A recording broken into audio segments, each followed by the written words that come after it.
John Grace, you might have wondered where I've been for the last couple of weeks or so. It was all the way to Argentina. Had the pleasure of joining Fernando Flores for his wedding to Guillermina Boltry.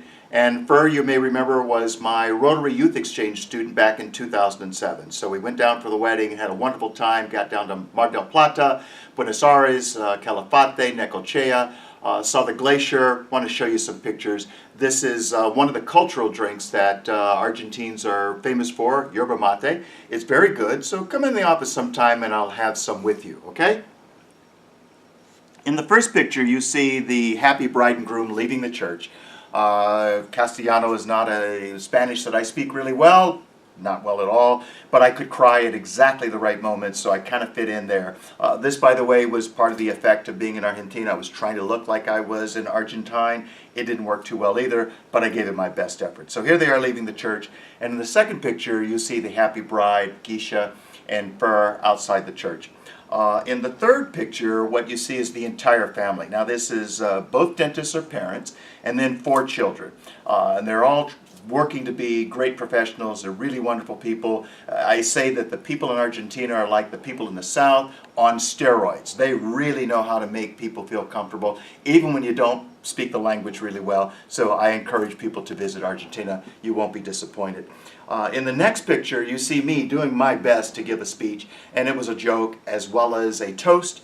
You'll have to ask me about that. It was fun to put that one together. It took me months to really stammer through it, but we finally pulled it off. I was sweating bullets trying to make sure that I did not make a mistake.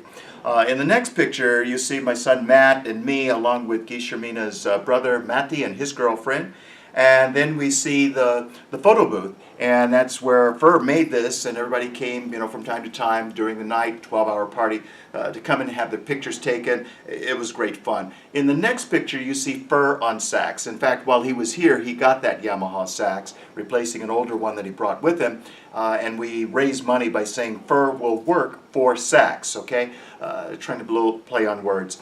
The next picture is part of the all-night-long party, and I mean, we're wearing funny hats. It's all night long, and we're just having a wonderful time. Started about 4:30 in the afternoon, finished about 4:30 in the morning. I couldn't miss a thing. And then we see at the end of the evening, kind of like a candlelight parachute. I think 4 of those were launched, and that was a good luck charm for them for the beginning of their relationship together. They've been together for about 10 years.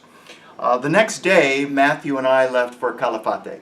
And here it is. What you see here is looking out at the glacier on the water. It's Lago Argentino. It looks like we're on the ocean. It's actually a lake. And it's about 3 to 5 miles wide, about 50 meters tall. The most spectacular thing you've ever seen in your life, firsthand and in person. It looks like Walt Disney was here, or is that this thing must have been backlit. And you can see a series of pictures here where the blue is just magnificent, from very pale to indigo, everything in between. And these are just regular photos. So, as I say, it's a wonderful thing to visit and get outside the country and enjoy the currency exchange. What you see next is the boat on the glacier, and then I'll close with, if you have any interest of learning about the Rotary Youth Exchange, I encourage you to talk with me about it, because I'm now convinced that if you know of anybody you love, 15 to 19, who really wants to make a difference in their personal lives, it provides them an unparalleled advantage, and an unfair advantage, if you will, competitively, because 5-10 years later, they'll be working in jobs, they will have received education, they'll at least have gotten interviews wherever they might be, because they spent a year abroad, and they look more interesting to the interviewer. John Grace, glad that you could join us. Feel free to drop in and we'll talk more.